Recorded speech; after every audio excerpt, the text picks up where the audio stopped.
Right. Thank you. Thank you, Nikos, for setting up the recording. Okay. Allow me to introduce Mr. Nikos Sarris. Nikos is from CERT in Greece, and he actually leads this project, which involves Greece, Cyprus, Malta, and which also has the participation of the Agence France Presse. Okay, so Nikos, I will leave it in your good hands to introduce the MedDMO project to our viewers.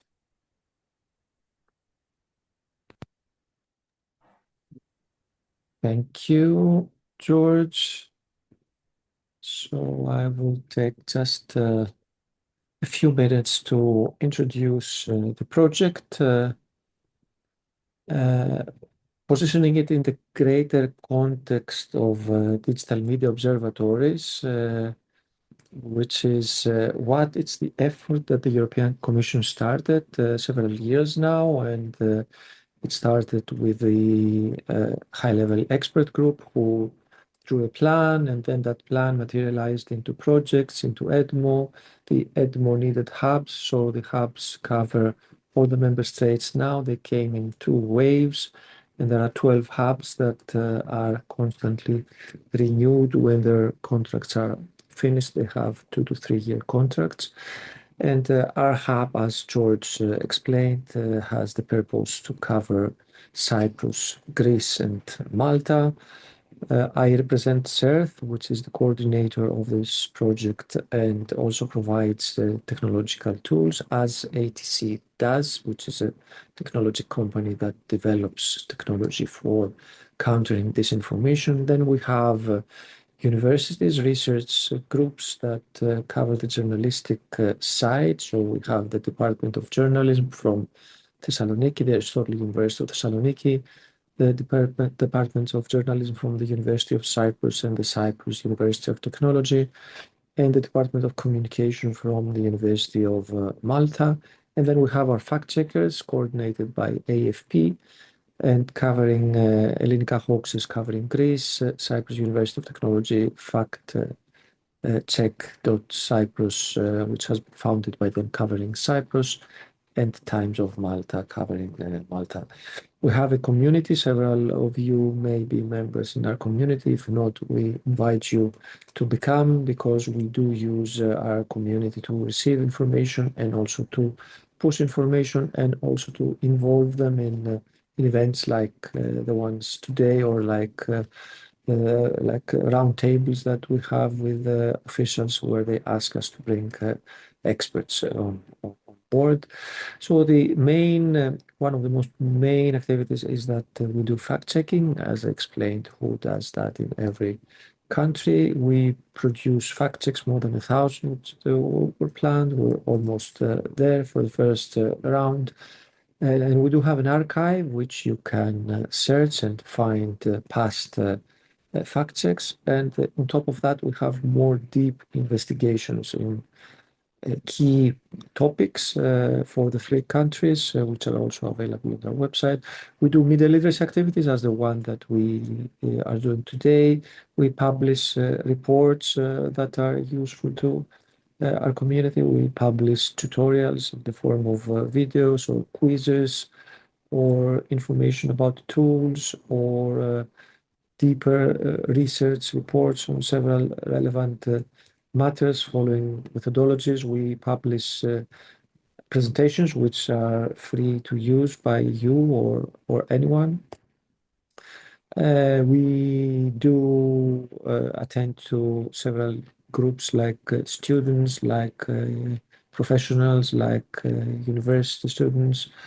We have seminars like the one that we're doing today, trying to explain the problem. And another strand of activities is monitoring the ecosystems, which means looking at what the platforms are supposed to do, and if they're really doing that. We analyze the reports that they provide regarding their actions, and we look at specific measures of the code of conduct, code of practice, and see if they do really abide by them.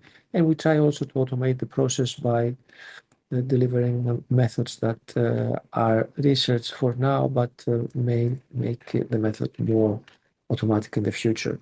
Also, a very interesting report that we do on an annual basis is the Media Plurality Report, which you can find also on our website. We do have a working environment that is based on tools which helps us collaborate, help us analyze content, and we are present in all the channels, all the social networks, and the website is in 2 languages. And behind every language, there is also different content that provides information for the specific countries. So this is a quick overview from my side to give you a bird's eye view into the project, and I deliver the floor to the next presentation. Thank you, Nikos. That was a very, very good, if quick overview. We've been working at this for the past 3 years, and we are happy to say that we will be working on it again for the next 3 years. So that's excellent. Okay. Allow me to introduce Dr. Joanna Spiteri. Okay, the Maltese amongst us know her.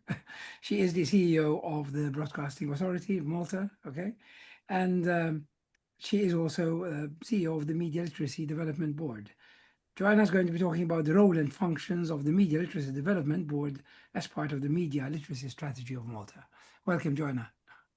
Hi, good afternoon. I will be sharing my presentation. Okay. We're seeing you, Joe. Okay, fine. Hi, good afternoon. First of all, thank you for accepting this invitation and for your attendance and participation in this webinar. I am here this time as a member actually of the Media Literacy Development Board, which is chaired by Dr. Charles Cassar. So I am one of the members of this Media Literacy Development Board. And when we were discussing and organizing the seminar, I thought that it would be opportune to speak about this new board and its work and the promotion and its existence as well of this board within the Maltese media industry.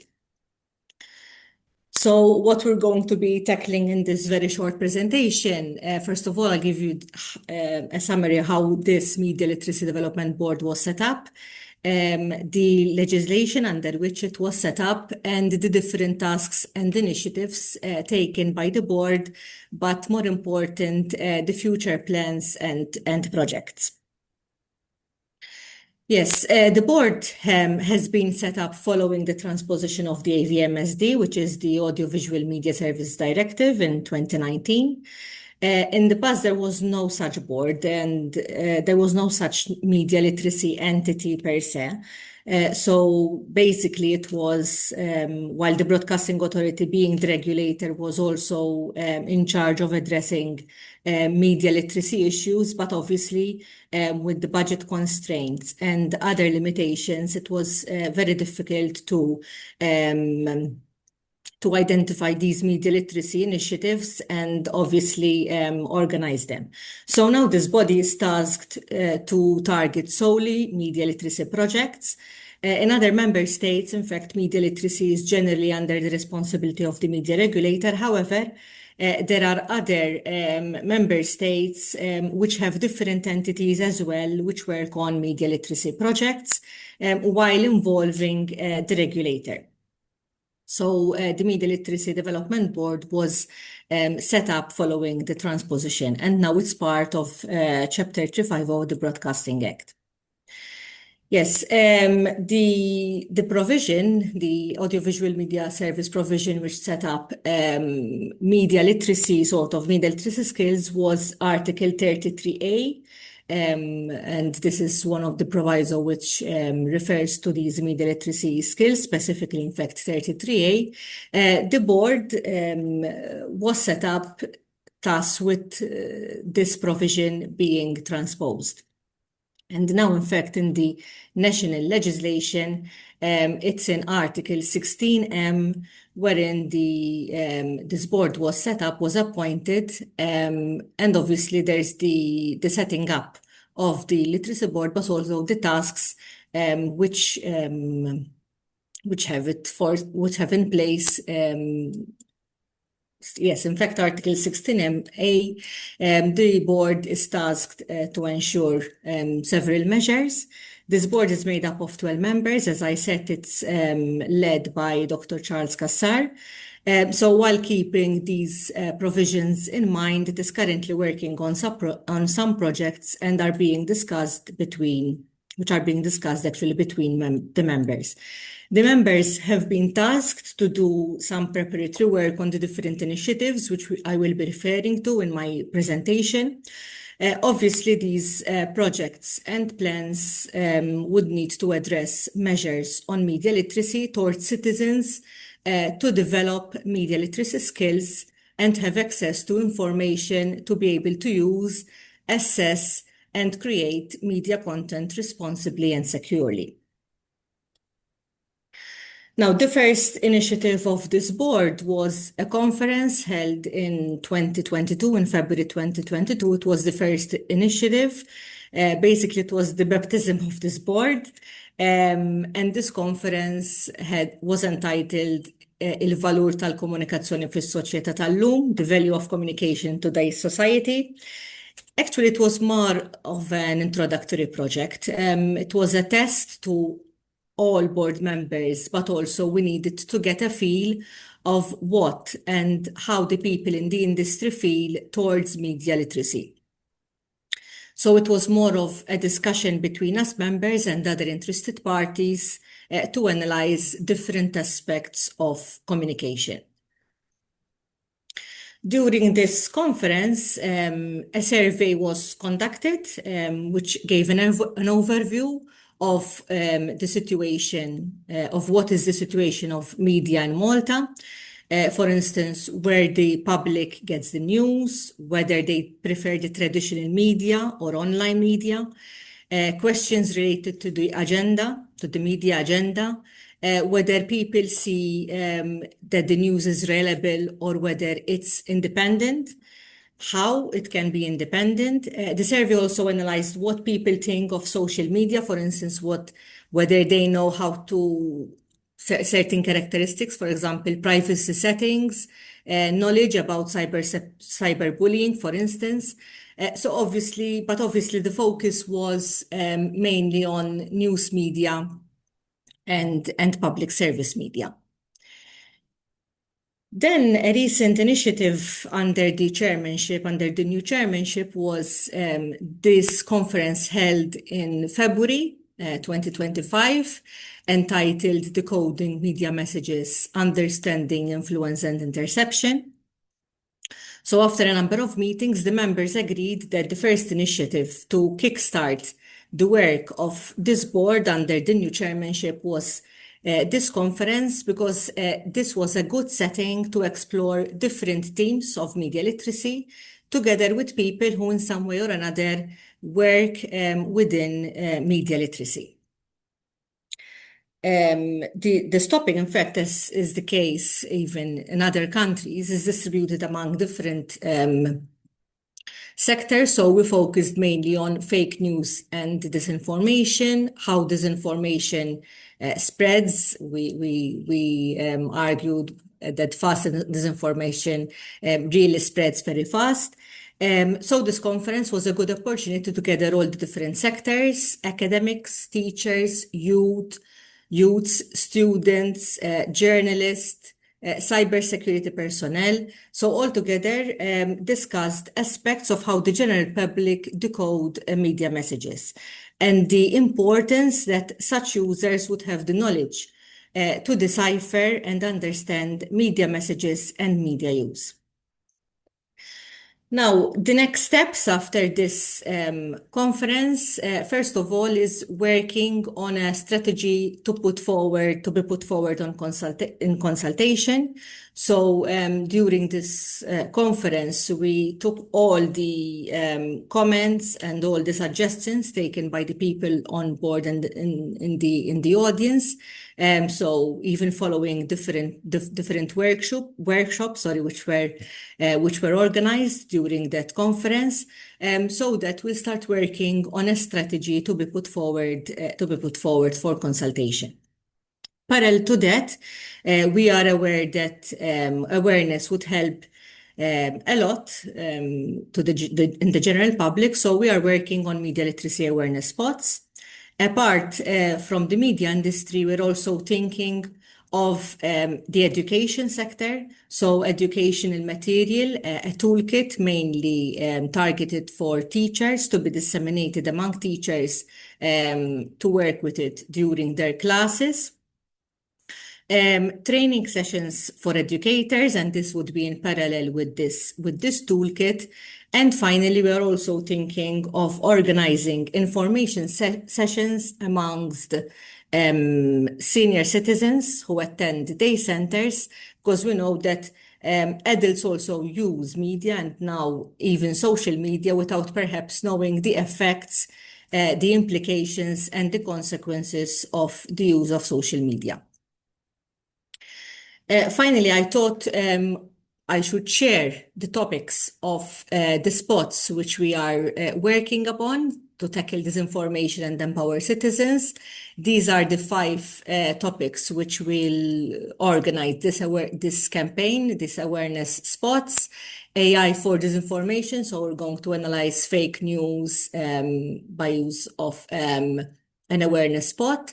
News articles, sponsored, the difference between sponsored news and other news, fake profiles on social media. We are going to tackle the resharing news without verification. So we're trying to make people aware the repercussions of sharing news without even verification, the source, and the generated artificial intelligence, the need to analyze what is being used for.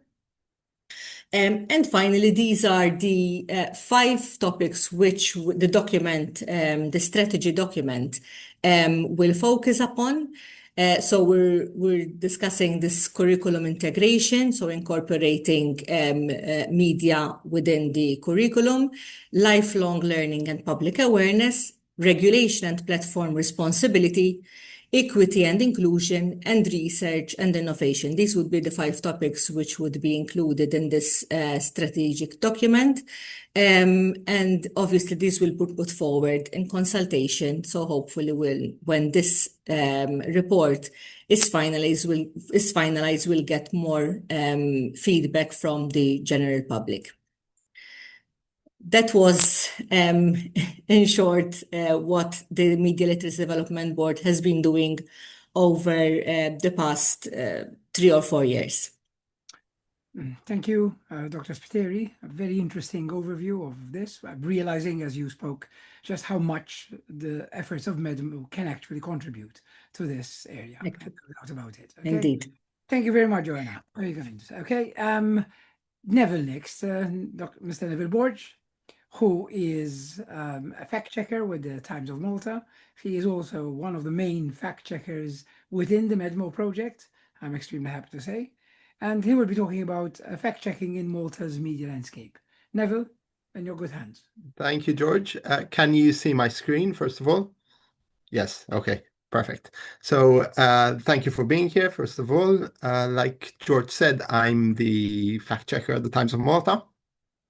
I'll be talking to you a little bit today about the fact-checking work we do, and what sort of impact it's had, and how we're seeing the disinformation landscape kind of develop over time. So, like I said, I'll be talking a little bit about the Times of Malta's work as part of MedDMO, how we started our fact-checking. We'll be talking a little, and then I'll conclude with a little bit about what challenges we face and what difficulties we face when doing our fact-checking work. So for the locals among you, you'll know most of this. So we're a daily newspaper in Malta. We have a daily print newspaper, but we also run a fairly popular online portal. But we never actually did fact-checking until the MedDMO project started. So our fact-checking service began in January 2023. So we've been at it for 2.5 years now, basically. And most of the things we fact-check, most of the claims we fact-check tend to be political, partly because that's a major source of disinformation in Malta, and also because that's basically our readership, right? So we kind of also cater towards our readership. But the political claims tend to touch upon a whole range of issues. So it could be healthcare, it could be environmental issues, construction, it could be, justice and rule of law, it could be demography. So there's always kind of a social tint to it, so to speak. Ever since we've started our fact-checking work, it's been very popular among our readers. The numbers there are a little bit outdated, so don't pay too much attention to them. But the point is that even from our own internal kind of surveys with our readers, there seems to be a thirst for more fact-checking in the country. So it's been a success with our readers. And we receive a number of requests daily, pretty much, on issues to fact check. So yeah, if you go on our homepage, basically we have kind of a fact-checking section on the homepage. There's a little tab up there at the top. You click on there and you can see a list of all the fact checks we've published over the years. A little word about Malta's media landscape. I won't go into too much detail because Joanne already gave quite a good overview of this. But basically, we, like most countries, we have independent written press, some print, some online. We have a public broadcaster. But then what makes us a little bit different is that the church has quite a strong media voice, and you can see the Newsbook logo there. They have a news portal, radio, print newspaper. And then particularly we have the political party run media who run TV, radio, online portals, and they tend to be partly a source of disinformation, but they also amplify a lot of disinformation that comes their way. So that's what kind of makes Malta's media landscape a little bit different than most other countries. Unfortunately, we see that trust in the media tends to be quite low. So one Eurobarometer after the next shows that trust in written press is quite low, but also other forms of press. So that unfortunately makes Malta quite fertile ground for disinformation, really. So what sort of narratives do we see? I've kind of divided them into two broad categories. It's quite a crude division. So I mean, there's a lot of overlaps. It's by no means perfect, but it's a way that I find quite useful to classify disinformation.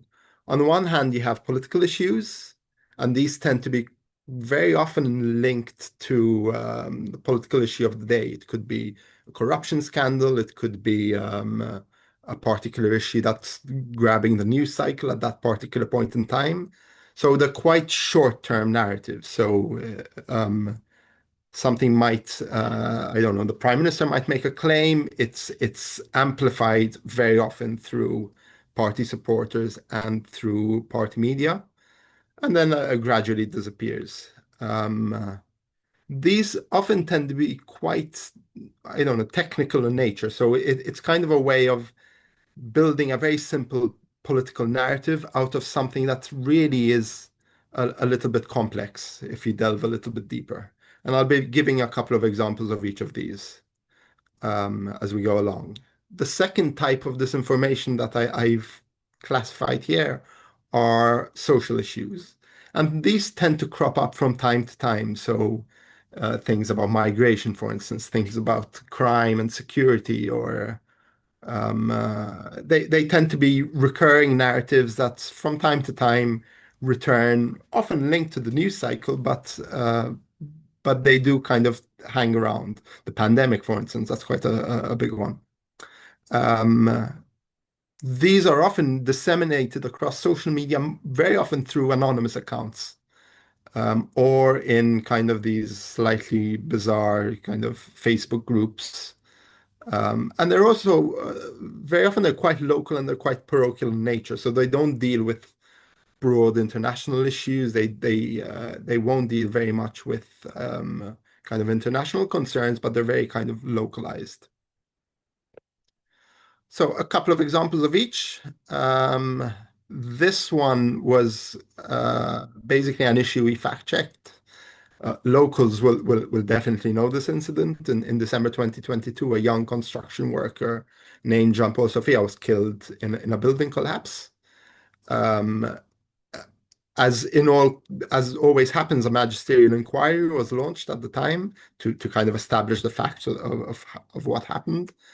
But the government refused to open a public inquiry. Eventually, it had to give in after mass protests and open a public inquiry, but it initially refused to open a public inquiry, with the justice minister and the prime minister in particular, both saying that, there's no point in opening a public inquiry because it will reveal the same things as a magisterial inquiry. And they kind of pushed this line for a number of weeks. And we had fact-checked the issue at the time. So we had kind of looked into whether all inquiries are the same. So will a public inquiry actually reveal anything different from a magisterial inquiry? And clearly they do. They serve different purposes. They have different roles, different functions. And eventually a public inquiry was carried out, and it found the state responsible for failures in terms of the oversight of the building site. And it led to a number of resignations as well at public entities. So clearly there was a different scope for the public inquiry to the magisterial inquiry. And this is the cover of the fact check we had published. This is the Sophia who died in the incident, and a photo of the building site as well. Another example, I've used this example because it shows how kind of technical, I guess it is. This was basically the government was proposing a reform to Malta's drug laws at the beginning of last year. And this was strongly resisted by the opposition, with the opposition leader, among other people, arguing that the reform would allow people to carry up to 500 ecstasy pills without any repercussions whatsoever.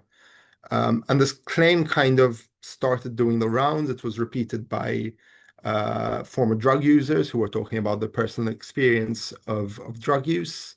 It was repeated by other MPs, by members of the public. And we kind of ran a fact check into what the proposed reform was actually saying. And it was not quite saying that you can carry 500 ecstasy pills without repercussions. Instead, it was trying to give magistrates a little bit more leeway to refer drug users to rehab rather than directing them to prison. So there was a little bit of misrepresentation of what the reform was actually trying to do. Social issues. So probably the most widespread and frequent narrative we come across is stuff related to Malta's population. Now, Malta has a lot of people in Malta are concerned about issues like overpopulation. They frequently express this concern, and this makes this topic fertile ground for disinformation. So we've seen countless claims, often on Facebook, but also by some political figures, about population numbers, migration numbers. We've had people saying that, Malta's population hit over 700,000, that the population has doubled, that foreigners now outnumber Maltese. We've had kind of a million different varieties of this claim. We don't always fact check every claim we come across. We tend to kind of focus on the more popular or impactful ones, because we could be fact checking this every day, basically. So we've run a number of fact checks related to different issues, even around election time. For instance, there were a number of claims about how many foreigners are eligible to vote. We've had the Prime Minister saying that, migrant levels are lower than ever. That's not quite true. So we've run a whole series of fact checks into this topic. Very often they kind of tend to cite made up studies. So there's a screenshot here on the right which says there's a study into rental agreements. That study does not exist. We checked with the Housing Authority, we checked with academics. There's no such study that shows that there are 400,000 Maltese residents and 450,000 foreign residents. So very often these kind of spurious claims are based on made up things, I guess. The second example I wanted to highlight here, this is an example of disinformation related to the construction industry, which is also quite a common example. So this was basically a block of apartments that was being proposed around 150 meters away from the Gigantia temples, which is a UNESCO World Heritage Site. The project's developers and the architect were kind of saying that the development is not within a UNESCO buffer zone. And they kind of presented all sorts of images showing that it's outside the development zone. It should be allowed because it's not impacted by UNESCO's rules. But it turns out the project was initially allowed and given planning permission. But we ran a fact check and we showed that actually the images that the architect and the developers were presenting were not fake, but they weren't relevant. So they were older images that had since been superseded. And in fact, the development was within the UNESCO Heritage Zone and needed to be subject to UNESCO's rules. And as a result of that, the application had to be suspended, and it's now subject to a heritage impact assessment to determine whether the permit should be allowed or not. A couple of other considerations about kind of the disinformation landscape in general. We still, 5 years on, tend to have some lingering, pandemic-related disinformation. It's not all that widespread, but it exists. So a couple of weeks ago, for instance, there was the so-called pandemic treaty signed by the World Health Organization and several governments around the world, including the Maltese government. And that very often is subject to claims about how the World Health Organization is taking over a constitution, how if, it can impose, certain measures on us, it can impose vaccines, these sort of things. That is not quite true. We've run a couple of fact checks about that. Another healthcare related issue is abortion. We see quite a lot of disinformation related to the controversial abortion debate. I know MedDMO also published a report into this, into a series of narratives, particularly pushed by the pro-life, side of the argument, I suppose. But that's something that kind of crops up from time to time again. We also see disinformation related to kind of some large-scale events. So when Malta hosted Europride back in, I think, September 2023, for instance, we saw kind of a wave of disinformation that was very often imported almost directly from like the US, culture wars, I guess, about how trans people are grooming kids, these sort of like memes that are quite mean-spirited in general.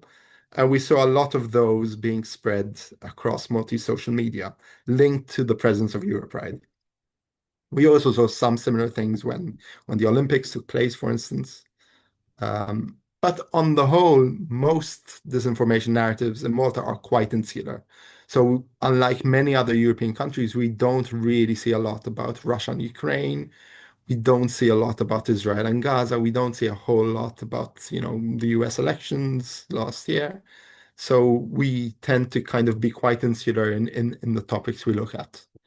And ultimately, I mean, we have to acknowledge the presence of scams and how scams have become a major issue when it comes to disinformation, because they very often use AI, use deep fakes, use imagery to basically fool people into giving them money. That's a growing problem. But one last thing I wanted to talk about is some of the difficulties we come across when fact checking. One major issue is the lack of data. Sometimes data is just not collected at all, so it makes it very difficult to debunk an argument if you don't have the data on hand. And very often, even when there is data, sometimes people don't really want to disclose that data. Either it's not publicly available in the first place, or else when you ask for that data, it's quite difficult to get hold of. People delay, people try to find all sorts of excuses. Very often we have to resort to freedom of information requests. to get hold of documents, reports. And that obviously takes time. So a freedom of information request takes up to 40 days. It can even take a little bit longer, really. And that very often kind of kills the story and is a big problem for us. Another issue is language. So very often people kind of, especially political figures, they make false or misleading claims, but they quite cleverly couch it in kind of political rhetoric. So it makes it very difficult to debunk and disprove. It's not impossible, but it's a little bit trickier. So just to give a very generic example, it's much easier to debunk a claim saying, we have the highest employment rate in Europe, than it is to debunk a claim saying, our economy is the best. Because it's not quite clear what the best means. It's kind of couched in these very fuzzy terms that make it difficult to really debunk. There's also an element of hostility towards fact-checking. Not by everyone, but by some people in politics and some people in social media. So, I mean, I've been basically blocked from a whole range of Facebook groups that I've kind of fact-checked, basically. So a lot of those population claims I was talking about earlier are spread on a number of Facebook groups who, when they see they're included in a fact check somewhere, tend to look me up and block me. So that's kind of a little bit of a barrier that we have to go around. And ultimately, probably the most difficult issue is resources. So fact checking takes a lot of time. It takes a lot of kind of resources away from us here at the newsroom. We're quite a small newsroom, so it's difficult for us to dedicate the time and the resources necessary to carry out our fact-checking work, but we ultimately do our best. That's pretty much it. There's my email address. Anyone who'd like to know more, please feel free to get in touch with me, and I'd be happy to answer any questions. Thank you. Thank you, Neville. Very well documented. Thank you. Okay. We're running a bit behind schedule, but that's okay. This is too interesting to just let go of. Okay. We come to the last speaker, actually, who is Megan Malia. She is the RSO, actually dealing with the MedDMO project for the Department of Media and Communications at the university. And she's talking about whitewashing the web, how fake copyright complaints get journalism removed from Google's search results, which is something we don't even think about. Okay. Megan, I'll leave it up to you. Hi, thanks, George. Thanks, everyone. I promise I won't keep you long. I timed it because I know we're very short on time. So yes, whitewashing the web. This is basically based on a report I worked on some months ago. I'm going to give you like a brief idea of what we worked on. So basically how all this started, we were actually working on a report which was unrelated, although the subject is very similar. So April 2024, we started documenting narratives surrounding the fallout of the hospitals deal. Most of the audience, I believe, is Maltese, so this is obviously not new to you, but for the sake of, non-Maltese in the audience, this deal basically involved the privatization of 3 of Malta's state hospitals. A court actually declared this fraudulent, and the magisterial inquiry led to criminal charges against high-profile figures, including the former Prime Minister. So what was interesting while we were working on this report about narratives, I forgot to mention the narratives. Basically, because this led to criminal charges, this magisterial inquiry, the government, so the Labour Party, and its media was ultimately framing this as a war on the party, so the fallout of the deal. And as we were working on this report on these narratives, we were running advanced searches to Google, and it was interesting when we were searching with specific keywords related to this story. We kept getting the same message again and again at the bottom of search results. And I've copied it over here. So basically, we were being told that because of a number of copyright complaints, Google actually removed search results from its page.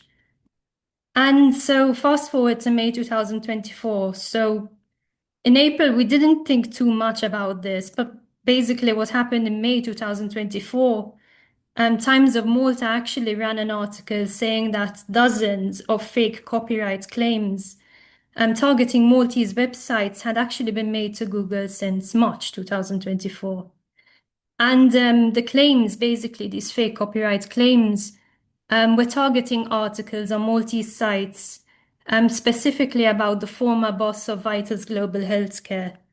Vitals is the firm that actually won the concession to the hospitals. And I've copied the Times article here. So basically, the complaints began to appear just before the conclusion of the inquiry into the deal. And this was interesting.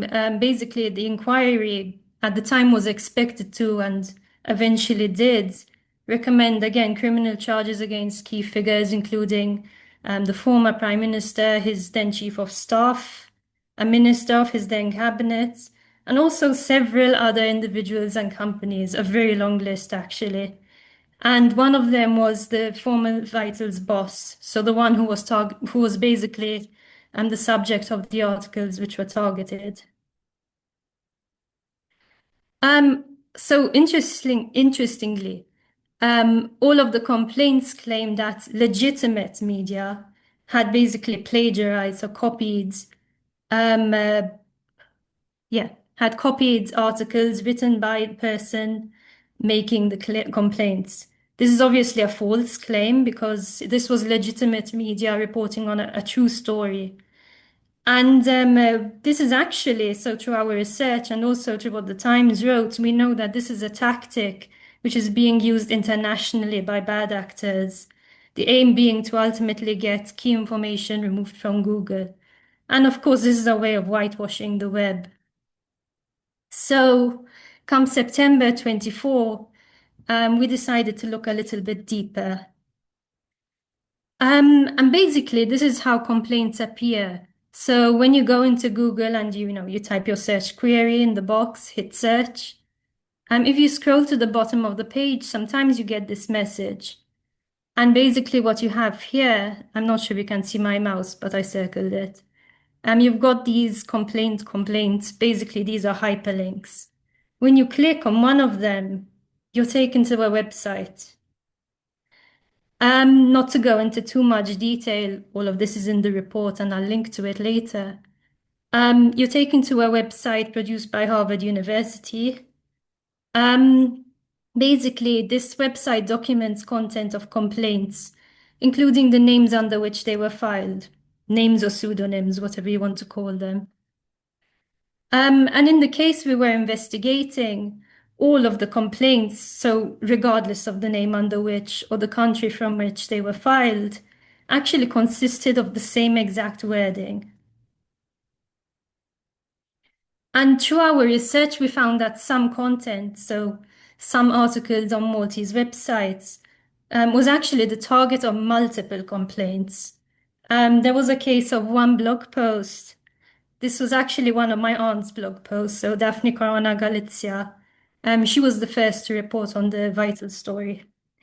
It was the subject of at least 5 complaints, each filed under a different name or pseudonym, and in close succession. And interestingly, each one of these complaints, supposedly by a different person, were claiming that the post plagiarized a different article. So key points from the investigation. Disinformation and censorship tactics are not always as obvious as we may think.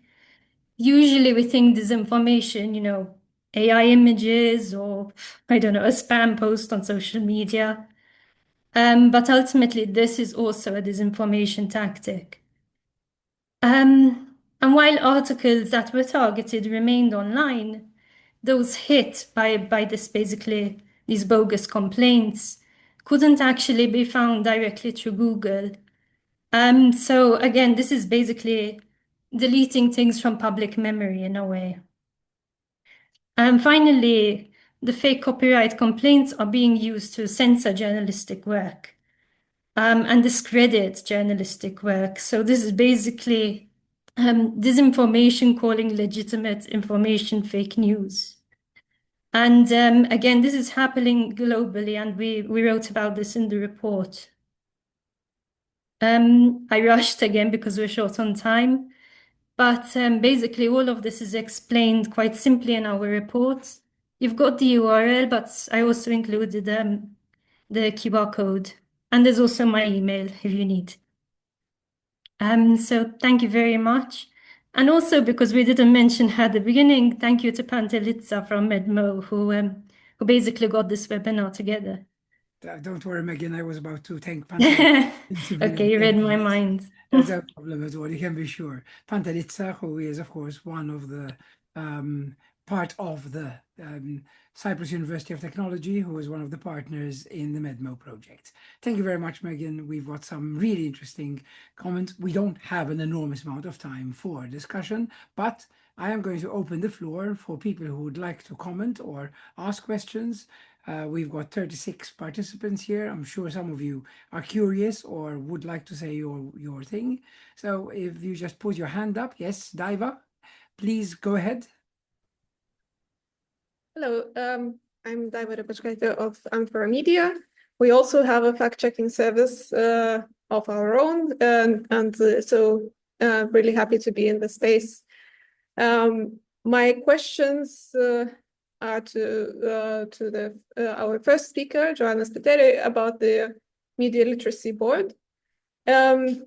So first of all, my understanding is that most of the activities so far have been conferences, and they come every 3 years or so, so from setting up until 2022 and then this year. So what does the board do day to day between those conferences? And also, so given that we're in the space like researching disinformation and conducting fact checks, I don't think I've seen a call for proposals for any of these conferences. So just it would be interesting to know how these conferences are set up and who is invited to speak and how. Thank you. Joanna, I'm going to ask everybody to speak as briefly as possible. Daiva, that was excellent, very, very short and to the point. So if we can keep it as short as possible, it means other people will have the chance to jump in. Joanna? Yes, hi. The board, actually, I have to make it clear that the board members are not full-time in this board. So basically, we meet once every month or so. So first of all, I think that was one of the questions. With regards to activities, yes, basically tangible projects were these two conferences. One of them was and obviously the survey as well, the survey which was done during the first conference. With regards to the second conference, as I said, it was much more together feedback and suggestions, and also through the workshops to get more information about what the different sectors as a general public, like academics, teachers, youths, students, journalists, and so that we will start preparing the document on the strategy, because for time being we do not have this strategy document in place. So this is one of our main tasks in the coming months. And with regards to disinformation, I think, and the question was with regard to disinformation, that is a topic which will be dealt with with regards to the awareness spots. Obviously, when we meet, it's like a usual board meeting. So we come up with different suggestions, and the board members are coming from different sectors. Some are presenters, some are within the industry, some are academics. So obviously everyone has his own or her own ideas and opinions on media literacy. And basically we come up with different topics which what I didn't mention actually during the presentation is that we're trying to work as well to be part of EU programs in order to tap some EU funds as well. Okay, thank you very much, Joanna. Anybody else would like to ask a question or maybe pass a comment? All you need to do is just put your hand up and I will ask you to put your question or comment. I mean, you're very welcome to just comment about what our speaker spoke earlier. So you're very welcome for that as well. Would anybody like to contribute to the discussion? All right. Okay. We don't seem to have any takers yet. I'm sure we have a lot that we can share with you. Like, for example, what you were talking about, Joanna, about your, the group. For example, I can tell you that in MedDMO, we have actually gone to schools, talked to children, talked to junior college students, talked to our own students. We have, I mean, these analyses of disinformation campaigns, so we can actually get to the bottom of what this is all about. As Nikos mentioned, we actually have a community of individuals who have expertise within society, so that if we ever need anything, we just tap into them and we take it from there and vice versa. So I'm sure that, MedDMO can, the whole point of MedDMO is both academic and analytical, but also to apply those analytics to the reality of society, its politics, its people, etc., etc. And I have no doubt that you will be able to follow that, and we are very willing to help out if needed. Okay? So, Megan? Yes, George, if I may to add up as well, during these years, we also met different entities. For example, the Children's Commissioner, the Agency for Young People. So we tried to gather as much of the information as possible of what is there with regards to media literacy. As I said, media literacy is not just in the media industry, but it's all over. So we tried to see what is there in Malta with different entities and what is being done, so that we're not overlap, or else we work together with other entities. Collaboration with, of course. Thank you very much, Joanna. Well done. Yes, Megan? Yeah, maybe I could just throw out a question to the audience. Maybe anyone will brainstorm from that.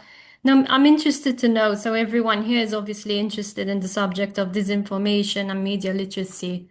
What's your own experience with disinformation? So narratives, things you've seen, how you personally fact check, for example, or how you think society can actually fight disinformation. So I'm just throwing it out, and maybe anyone has any comments. I think this is basically the question that we're all asking, okay? We are bombarded by this. Many of us are unaware. A questionnaire which we ran as MedDMO, actually, throughout society, showed us that a large number of people think they are aware of disinformation, but in fact find that they're not, and that not everybody has the possibility of actually finding out whether something is disinformation or not. Okay, George, we seem to have two questions. Yes, Daiva is asking a question. Luizel Vassallo is asking, will the MLDB be recommending that media literacy become compulsory in education from a junior school? Let's begin with that first of all, Joanna. Okay, thanks, Luizel. I'm afraid I can't answer this question. Obviously, I'm not chairing the actual board, but from the discussions, for the time being, we're still discussing with the education department regarding this toolkit to be introduced in schools. So I'm afraid I can't answer that question. I don't have the information about it. Sorry, with regards to Daiva has Daiva, another yes, question. Could she answer the second question? Yes, basically, the both conferences were discussed internally through us members, and we come up with speakers, with the list of speakers ourselves, and then obviously the majority of the members of the board would win who would be the speakers during the conferences. But we tried to get as much speakers from different spectrum. In fact, in the last conference, in the second one, we had also a Finnish expert who is quite well known in the media literacy industry in Finland, but also outside Finland, Leo Pakkala, and he was also invited to speak during this conference. Okay, good. Okay, I'm going to ask Neville a question. We just heard that DIVA said that they themselves, the Deaf and Agriculture Foundation, actually have their own fact-checking service.